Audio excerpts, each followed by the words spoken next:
Hi, this is Dr. Stephanie Wautier, and I'm the host of Conversations with a Chiropractor. This is not a health how-to, but rather a conversation with some amazing people I've had the pleasure of being with on my journey of life. Think of it more like Tuesdays with Maury, a fireside chat, or chicken soup for the soul. Grab a cup of coffee, sit back, and enjoy this conversation with a chiropractor.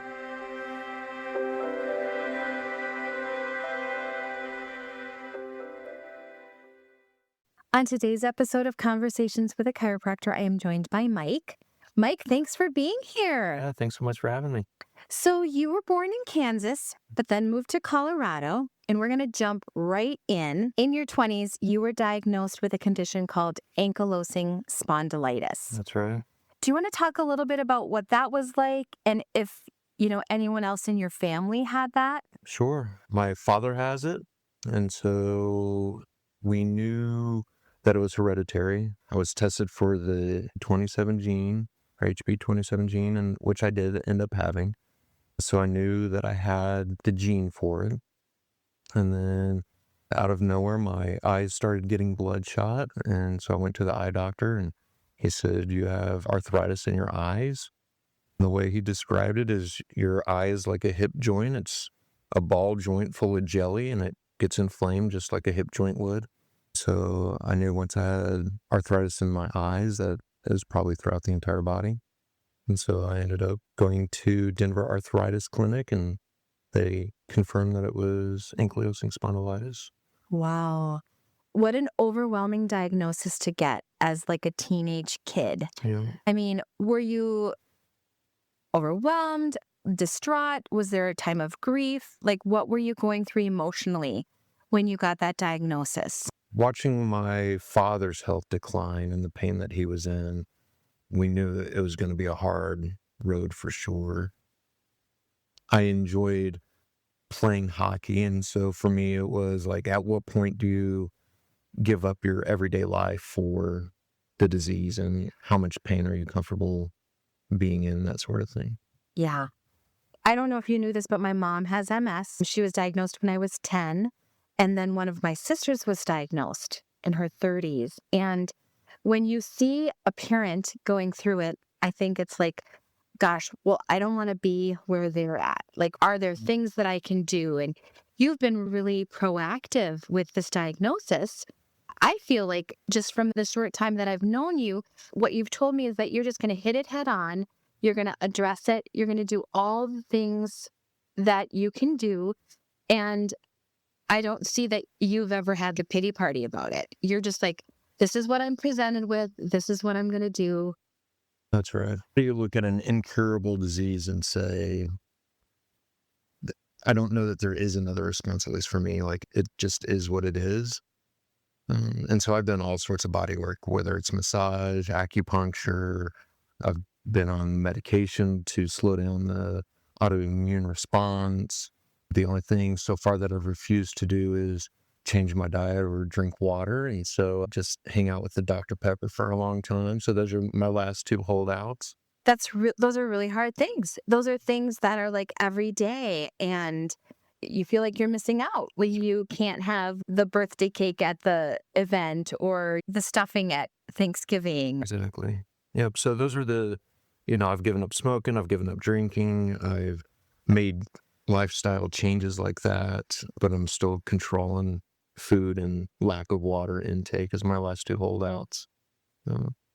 Well, you've done a great job. I mean, you really have. Would you say that diagnosis affected either one way or the other your faith?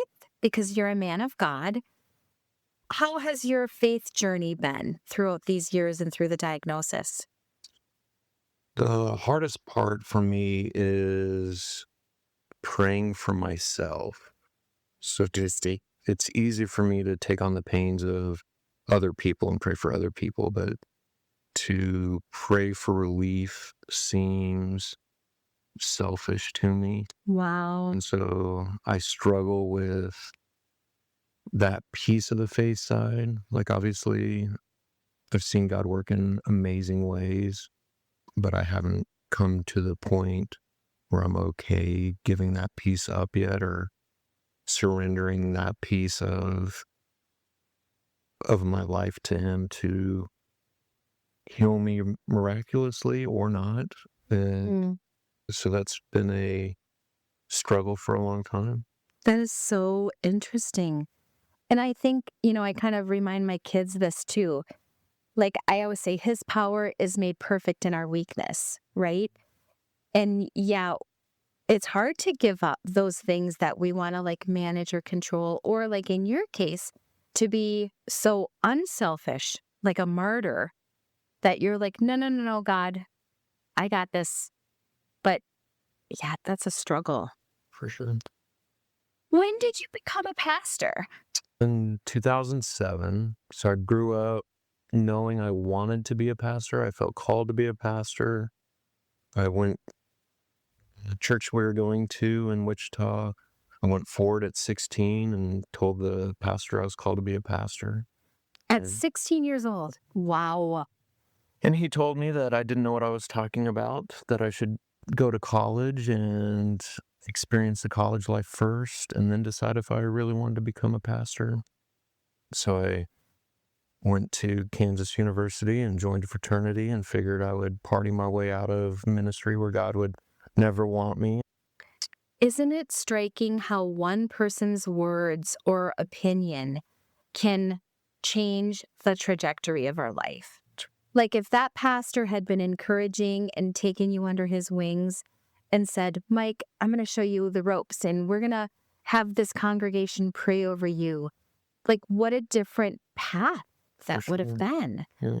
Now, I mean, this is a big existential question, free will versus like, what was God's will versus like, I mean, we probably can't answer that in this short time, but that was your path. That was your journey. And so that was hurt. That was a lot of hurt underneath that, like a rejection. So you go to college and you party and you have a classic college experience. That's right. And then what? Then I moved to Colorado in 2001. Met my wife in 2002.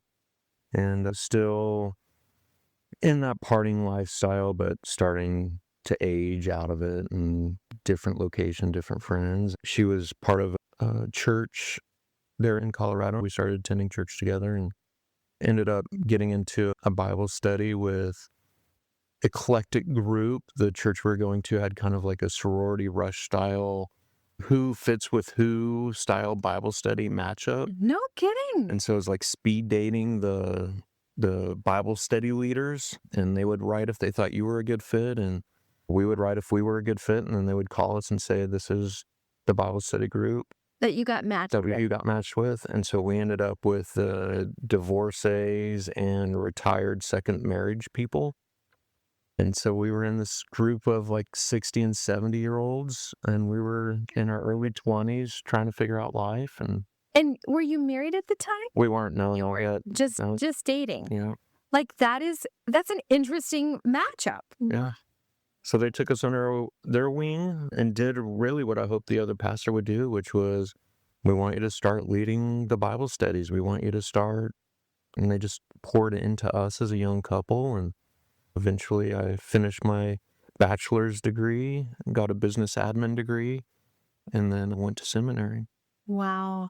So I've done 3. I went to Fort Worth, Southwestern Seminary in Fort Worth, and my wife stayed in Colorado, and I went down to Texas. We thought our house would sell, and it didn't sell, and so she stayed in Colorado while I lived in the dorms. I was living the married dorm life, and so lots of young guys. So we played a whole lot of video games and board games. I ended up moving back to Colorado. I went to Denver Seminary for 3 years, and then went to Golden Gate Seminary for another 3, and ended up with my degree from Golden Gate. Oh my gosh. Yeah. That's a lot of seminary. Yeah, a lot of seminary. That's a lot of seminary. Now, I haven't been to seminary, but would this be accurate? As you're studying and as you're preparing, like you are probably going through your own spiritual journey, right? Your own like processing of previous hurts and past hurts. And Was there anything that came out of that? The biggest thing that scared me was there was a student in the class. He was probably 3 years ahead of me. And he said, if you can make it out of this and still believe in God, you'll be in good shape. Wow. And so for him, his experience was really difficult, but it made me very self-aware that it wasn't just educational, that somehow you have to do both. I was very intentional about the relationship with Jesus and not making it educational only. What do you think what was his experience that made him say that? And is that like common for people going through the seminary? Like that they actually lose their faith because it becomes so academic? Is that kind of what happens? Yeah, I'd say that for some people that's accurate, that it becomes so academic and so black and white that you lose the nuances of what our faith looks like. And just like any school that you attend, you run into a professor that changes your whole worldview and things like that. I was really lucky to study under a guy named Dr. Frank Richel Ames. He was amazing from his viewpoint that scripture should be studied, but we miss the culture if we don't study the culture of the people of the time.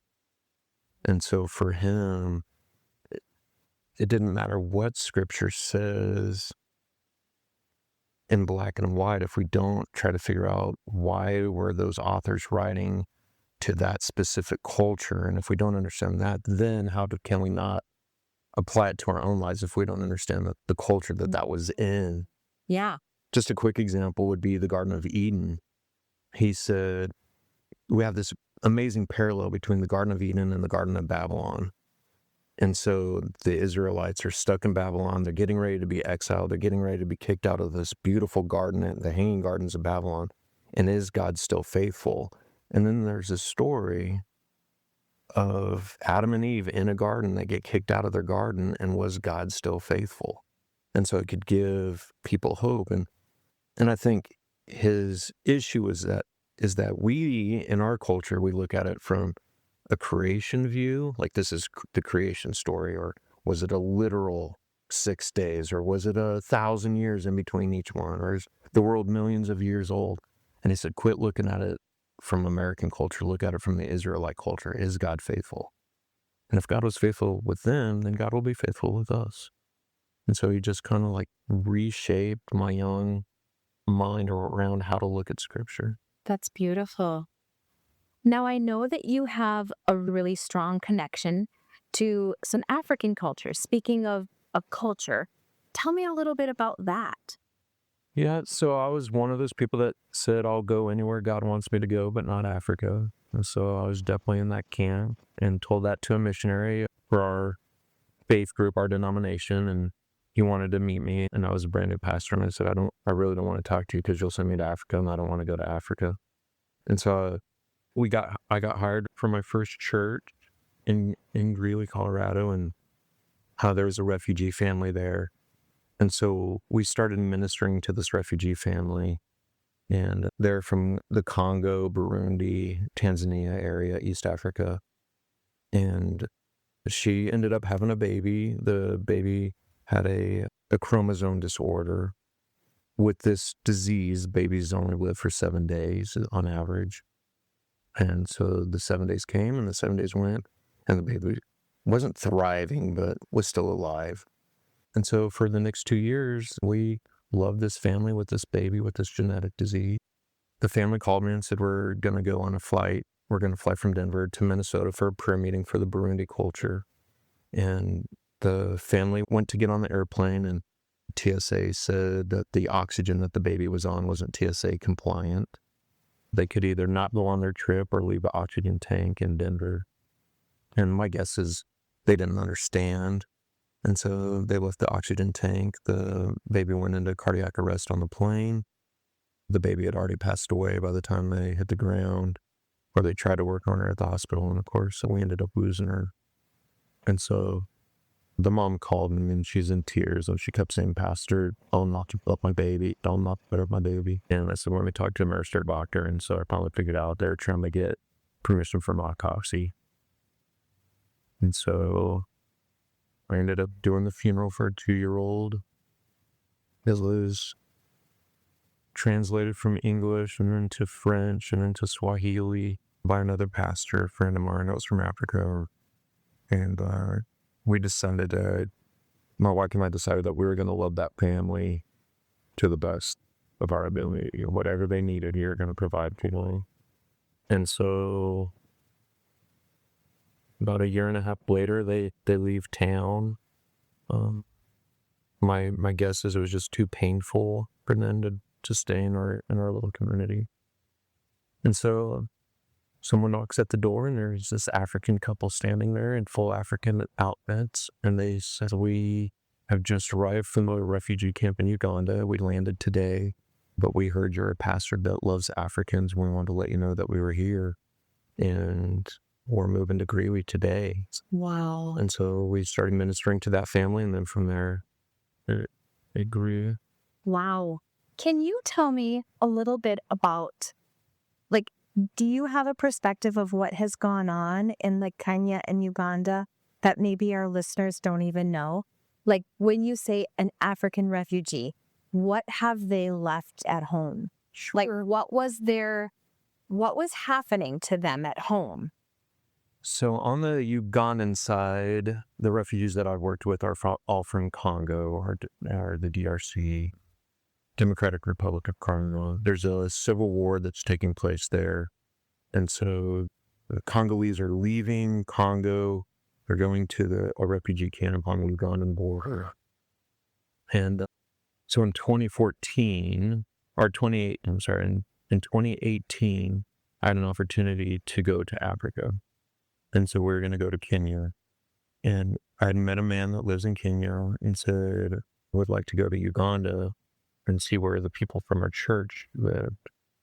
So I went to Kenya.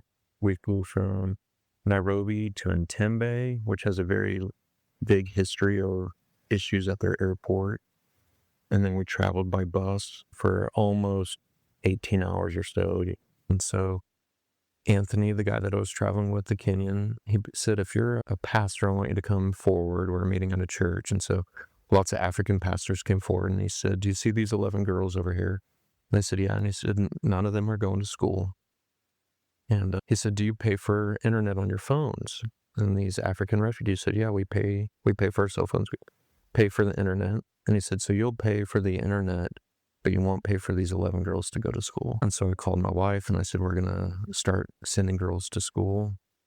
And then we traveled back. I was only in that refugee camp for 1 day. We traveled back to Kenya, went into the slums in Nairobi.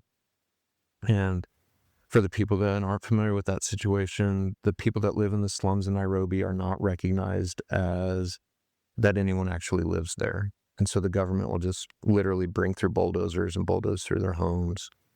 They are expected to continue to pay rent regardless if their home is there or if it's not there. To the government? No, to whoever owns that piece of property. Okay. Yeah. And so our friend Anthony has this little compound now, and I was handing out dum-dum suckers to the kids. He pulled me aside and said, that's the only food that these children will get that's not from the dump. And so I called my wife and I said, we're going to start feeding kids. And now we feed about 600 children in 2 different slums in Nairobi. And when they're out of school, like for Christmas and Thanksgiving break, they have a 10-week break. The Kenyan government pays for their food if they're in school. As soon as they're out of school, their food's no longer provided for. And so our little organization pays for those 600 kids to eat. Wow.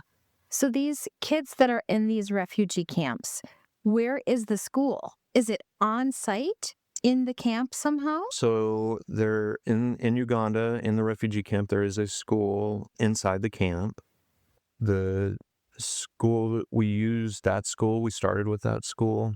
We've since made some connections with a Catholic boarding school. And so we've been able to provide boarding school opportunities for some of the girls.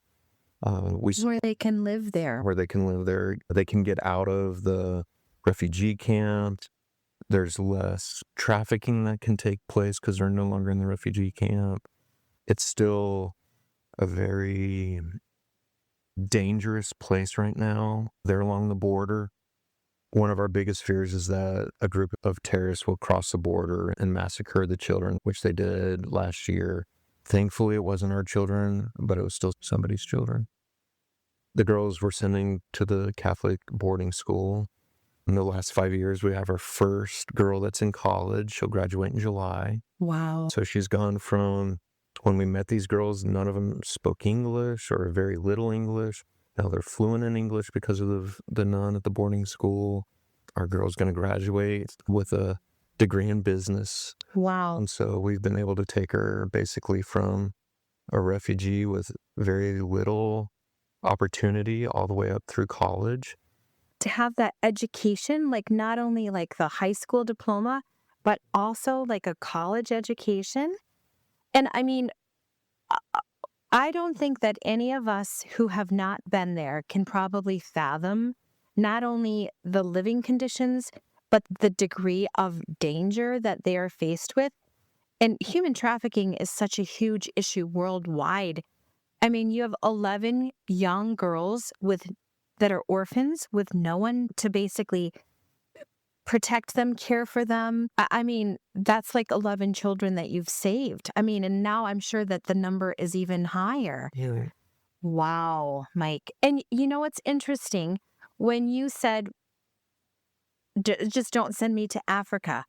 Like, what an interesting thing that instinctively, I mean, why do you think that originally you didn't want to go?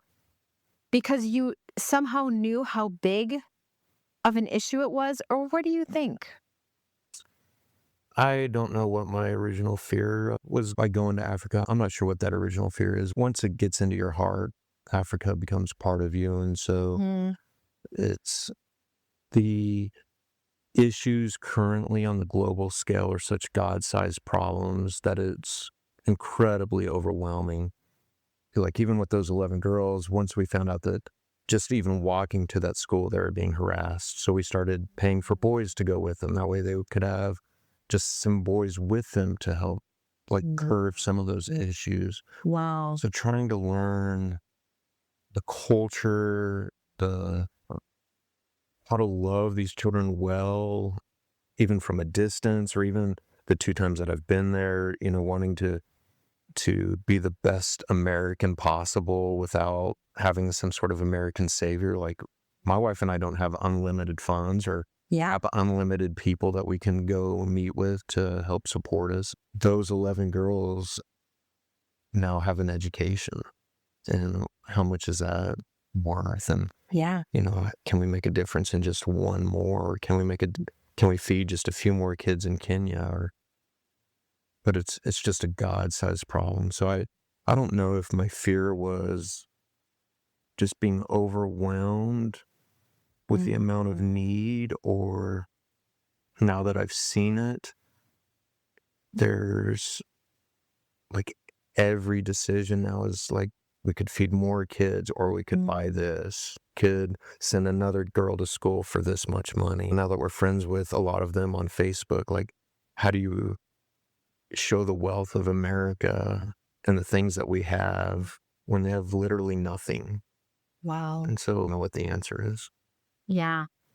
Well, I think about like just how frivolous we can be as Americans, and how sort of in our own world and in our own, like if we don't see it, well, then it's not an issue, right? I mean, it's very easy to be unaware. It's very easy. It's hard to have this burden on your heart. I mean, I'm sure. Like, I mean, I can like feel it, and I think even in myself, like, how much does a Starbucks coffee cost?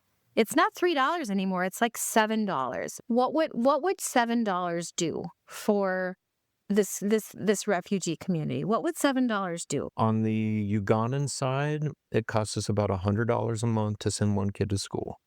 That's it. That's it. $100 a month to send one child to school. Right. So, Wow. like the girl that's graduating, her bill for this next semester is $1,100, and she'll graduate. And on the Kenyan side, on the feeding program side, it's a little over 60 cents per meal is what they're being fed. And so $7 is 14 meals, Wow. 14 different kids that are going to eat today over that $7 Starbucks. Wow. And I wrestle with, because even saying it sounds horrible, like, well, it's 60 cents per child, but it's like beans and rice that we're purchasing to provide them food that they're not eating from the dump. And so, like, the amount of nutrition that they're getting that's different. And it's not us just saying, hey, let's keep the cost as low as possible. There's this cultural thing that's happening behind the scenes, which is, how do you influx a community where there's so much need and all of a sudden there's food there? Which is why now the kids are up to 300 in these small little compounds. And if I showed you the pictures, they're literally shoulder to shoulder eating. Once the community finds out, like, yes, of course, we want our children to go eat. And then the phone call back to us is, we have more children, and it just keeps compounding. And so you're absolutely right. Like a $7 Starbucks is 14 children eating. Wow. That is like unfathomable. You know what's really interesting about us recording today? It's Giving Tuesday. It is. And hey, I'm going to confess, I am a sale shopper, right? Black Friday just happened. Cyber Monday just happened. You know, like I think about how free most of us are with money, even if things are tight, even if things are tight. But, are we going to go grab like a McDonald's dinner or a Starbucks or a this or a that? Yeah, we are. Like, even if we're like conscious, I think most Americans aren't. I mean, we couldn't imagine. I just don't think we could imagine it. The poverty, the hunger. So you have been involved with these African refugees since 2018. That's right. Okay. Yeah. So it started in 2014 with refugees that were already in Colorado. And then I went to Uganda and Kenya in 2018. And then my wife and I took a very small group of 6 of us in 2024. So not this summer, but last summer. We went to Kenya and Uganda. Can you tell our listeners how they could help? Sure. So it is Giving Tuesday. Our website is PPIKids.org. We have a $5,000 donor match this month. Wow. And so for every dollar that's given, we have a donor that's willing to match up to $5,000. And so you can give through PPIKids.org. Both our education program and our feeding program are both on the website. More people would prefer to give towards the education program because that's tangible. We're making a difference in one girl's life or one boy's life, and they're getting an education. And so I recognize that that's like the easy giving point. The harder giving point is like, can we just provide food for these children in Nairobi? And so it's really both and for us. Those 11 girls that I met, all 11 still have had an education or been provided with an opportunity to go. And my wife and I have made a commitment that if they are part of our organization, we will see them all the way through until they decide, I'm done going to school, or I'm ready to get married, or whatever the case is. And so helping educate a child is amazing and greatly appreciated. Helping bear the weight of 600 children eating a meal today is also helpful. And so just like that $7, with that, it's not just $7 today, our donor will match that. And so it's really 14. And so now it's 28 children that will eat. And so if even one person gives that $7, Wow. it'll make a difference. That is amazing. So, as we go into the holiday season and the season of giving, I think that this is a very beautiful time for us to get out of our own heads, get out of our own rhythm, right? Like, yeah, how much will I spend at the grocery store for my Christmas dinner? to have the feast of a king, right? Not beans and rice, like the feast of a king. I'm really glad that you were willing to come onto this podcast and talk about this, because it is so easy for us to swirl in our selfishness, right? And I mean, yeah, it really wouldn't take much to make a huge difference. That's right. And you're not alone. We're in the same boat. Like, we love Christmas and Thanksgiving also. We feel that tension, and we feel the tension because we've seen behind the curtain. And so we see the need now. They're not just children that are hungry or you see on the TV.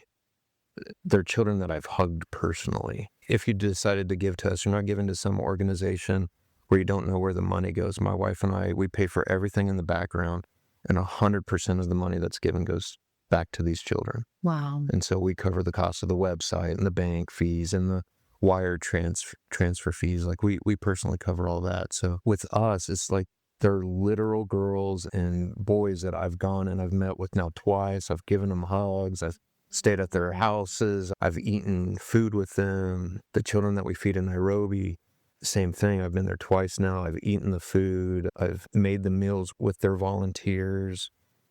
It's different when you're giving to someone that you've met, that you know where the money's going to go. Absolutely. You're not just blindly giving to some organization. You're Yeah. giving to a patient of yours, you know. Yeah. It's another patient giving to a patient to help. Yeah.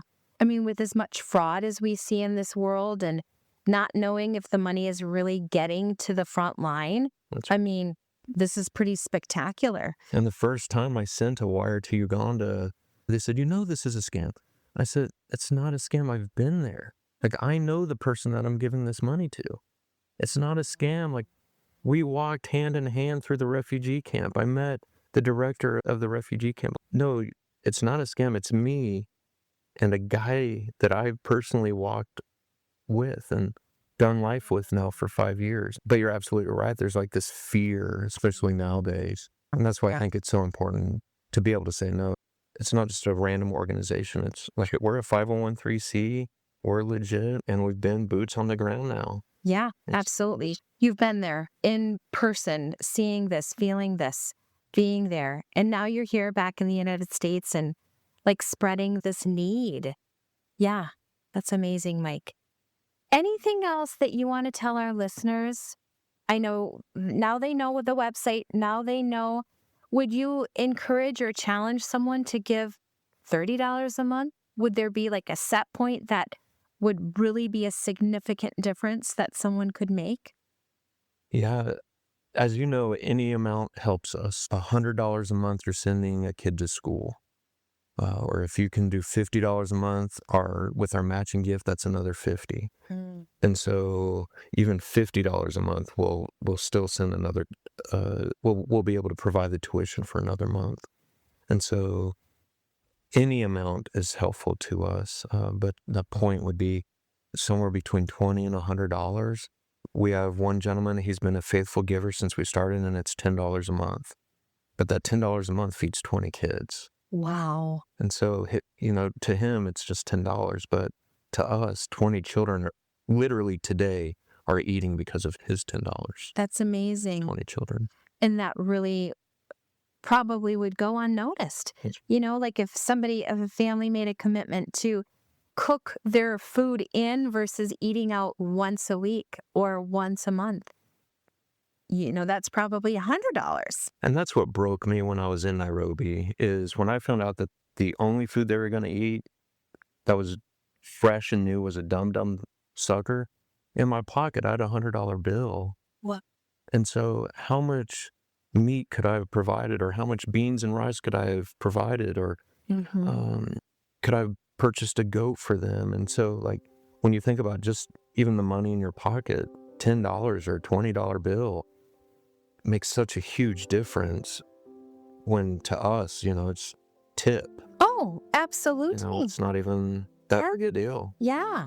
It's nothing. Right. It's pocket money. It's not even real money. It's just pocket money. And so that makes a big difference. Probably the biggest thing I would say is there are people walking around like me that carry that burden that most people don't recognize. If you think of your pastor, that family that I met, I still carry that burden of their little girl dying. But it's through that touch point or through that relationship that now these children are getting fed or these kids are going to school. And so if you think of your own pastor, your own Bible study leader, like the weight that they feel sometimes, like I think that's why we're told cast all your anxieties on God, because it's too hard for us to carry that burden. I can carry the burden of these 300 kids or these 600 kids or these 11 children that we're still sending to school. Like I can carry that burden. And knowing that you continue to be faithful to them. And like even with this podcast that our listeners are going to hear this and I'm sure have their hearts really touched and softened and opened and challenged to say, wow, here we are in this land of plenty. And right across the ocean, there are kids dying of hunger, trafficked, and in these refugee camps with nothing. And beans and rice is like their feast. That's right. Or their holiday meal. Wow. Tell us that website one more time again, and it'll definitely be in the show notes, and I'll include it in everything on social media. Sure. It's PPIKids.org, PPIKids.org. It stands for Prodigal Preacher International. And the idea behind it was I thought I was going to run from God, and so I was the prodigal son and ended up being the prodigal preacher. And so we started a Prodigal Preacher International, and we're making the difference in the lives of a few so that God can make a difference in the lives of many. And so we're loving on these kids the best that we can. That's amazing, Mike. Thank you so much for being a guest on this podcast today. Of course. Thank you for the invite. I appreciate it. Thank you so much for listening. If you've enjoyed this podcast, would you please rate it, review it, like, or subscribe? You can find me on social media at wautierwellness.com, Dr. Stephanie Wautier on Instagram, or Wautier Wellness Chiropractic and Massage on Facebook. And I'm so curious where your next conversation will take you.